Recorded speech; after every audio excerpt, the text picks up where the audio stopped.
The department head Lorraine said, "I'm utterly disappointed in you."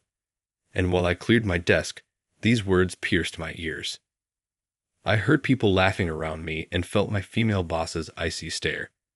As a once promising recent graduate, I never thought I would stumble so badly. The one who started it all, Lorraine, grinned menacingly. "I've heard your wife even asked you to leave." The day following the personal adjustment, she served you with divorce papers, didn't she? How about it? Merely contemplating how pathetic it is, Lorraine mockingly laughed. I gave her a short glance before raising a cardboard box containing my possessions.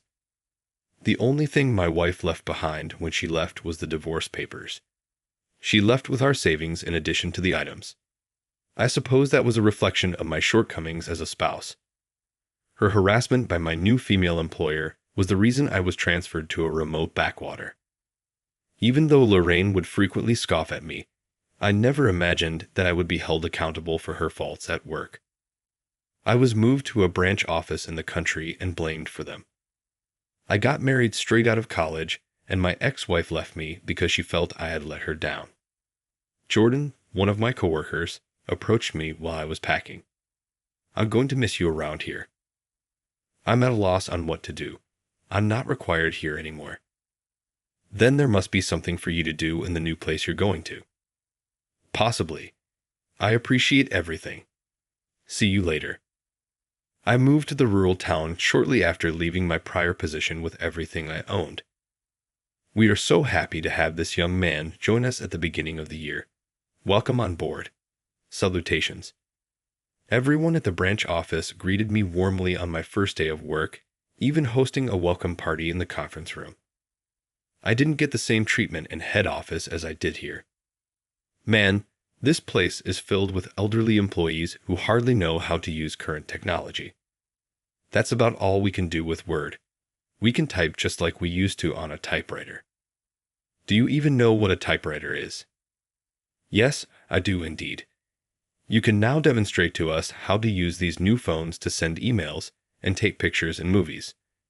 I'd also like to learn more about apps. We were having cocktails when I couldn't help but ponder deeply. It's true that hardly many young people reside in this isolated town, and I was shocked to learn that the majority of staff members at this branch office were retired retirees. At this age, having a job is good, but we're not techies. Nobody is available to educate us how to use computers, thus we are having problems with them. You're correct. Excel is even unusable for us. Everything we do just takes a long time, since we still work with pen and paper. Even when we post a job for a part-time position, we are unable to locate somebody with computer abilities. I see. I questioned my ability to succeed in such a setting. I had little choice but to start working at this branch office, where I was warmly greeted despite my reservations. I had to educate senior staff members the fundamentals of computers the following day at work. Let's investigate. First, create a simple Excel chart. Then, maybe use a function from the advanced course. I printed up 4-sized guides that were carefully designed for each person. I thought that by using the manuals, I would be able to stop them from saying things like, "Oh, I asked about this before, but I forgot." The older employees were inquisitive and prone to forgetfulness. I took notes so that I could make the manual's extensive graphics and drawings as plain as feasible. Another difficulty was the company's outdated computers.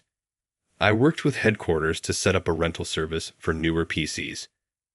There ought to be no more justifications for why someone can't perform office work. I just have a question.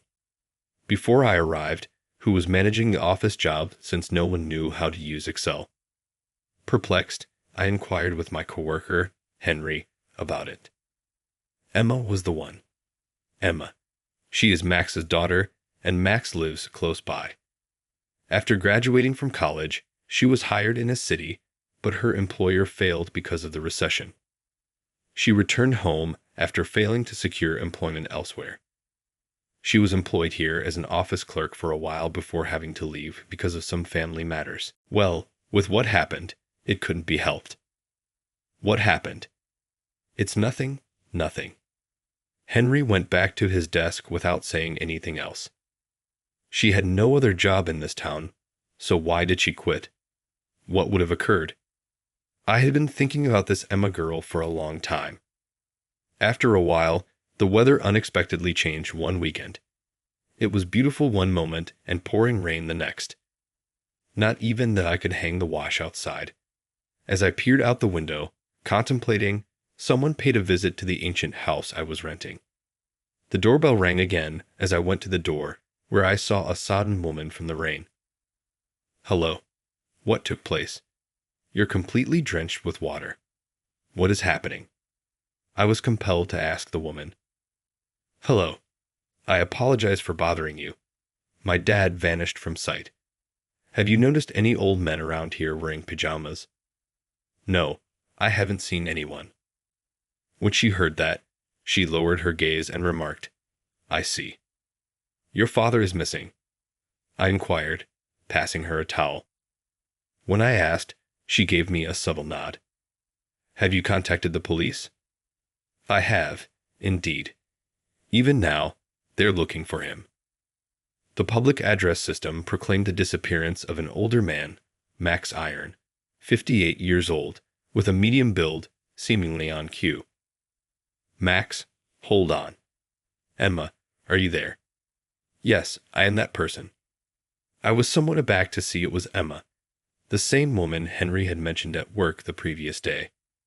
The former worker for our business. Her father was the one who was absent. I went on to tell her that I was employed by the same company that Emily had worked for in the past. She began to tell a story, appearing somewhat relieved. She informed me of her father's dementia and how her need for care caused her to resign from her position. Even though it was difficult for her to make ends meet, she managed somehow with the help of the government and her meager resources. "But lately, my father started wandering off frequently, and I can't deal with it on my own anymore," she continued. "I see.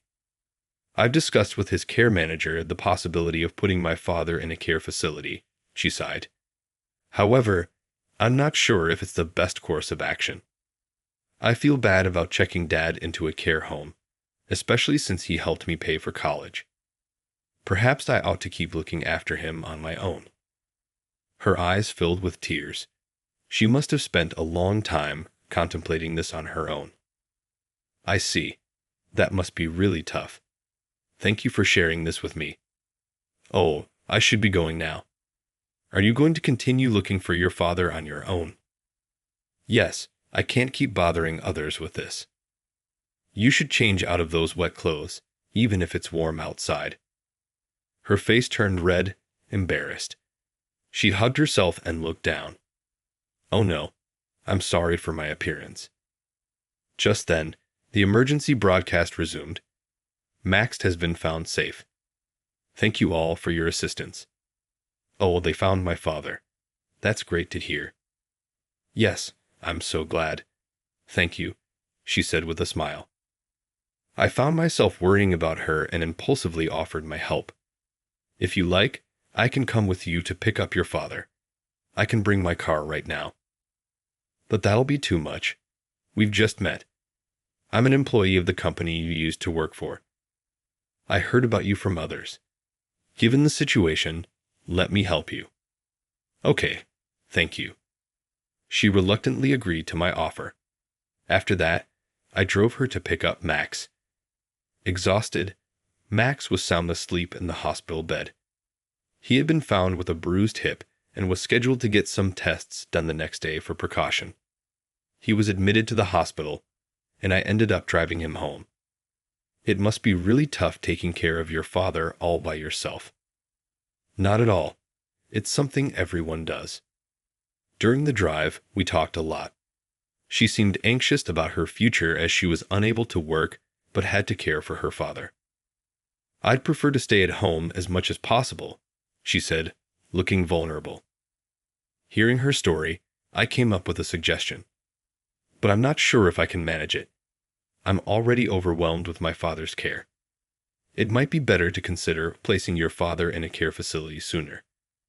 What if something like today happens again, and he's not found?" That's true, but at least in a care facility, the risk of him wandering off would be significantly reduced. I know. I'll think about it. Thank you for your advice. I might have been interfering, but I thought something needed to be done for her before it was too late. Shortly thereafter, I decided to bring up a matter at the company. I made a suggestion that some of the computer-based tasks should be outsourced. The proposed contractor was Emma. I'm anxious about balancing work from home and caregiving, but I'll give it a try. Having some income will make life a bit easier as well. I agree. I'll do my best. The company quickly approved the proposal, and Emma began assisting with our office work. She also started searching for a care facility to take in her father. Continuing caregiving without a job was financially challenging, and to avoid repeating her father's missing incidents, it seemed necessary to find a facility for him. I'm missing living with my father, but I've realized it's selfish of me to keep him at home, she said with a wistful smile. Sometime later, a place for her father in a facility was secured, located next to the hospital in town. It provided reassurance of immediate medical care if needed. Emma told me about this with a smile. That's great. Your work is highly praised at the company now. Would you consider coming back to the office to work with us? There's no need for you to work from home anymore. Teaching everyone about computers is quite a task for me. I offered it while laughing, and she looked surprised and said, Really? Is that acceptable? Indeed. The business really wants to rehire you. How do you feel? Yes, please. I would be honored to accept that offer, she said with excitement. I replied, No. Thank you for coming back to our team. Emma came back to work for us after being rehired. Looking forward to working with you again, she concluded. It feels great to have you back. The office will be more lively with you there. I'll do my best again. I got a flutter of joy as I saw her dazzling smile. I wasn't sure at first if I would survive in this small town, but I'm beginning to feel confident. Jordan, an old colleague of mine, told me before I got here, and I instantly remembered. There must be something for you to do. Yes, there must be something for me to do here. With a feeling of destiny, I made the decision to always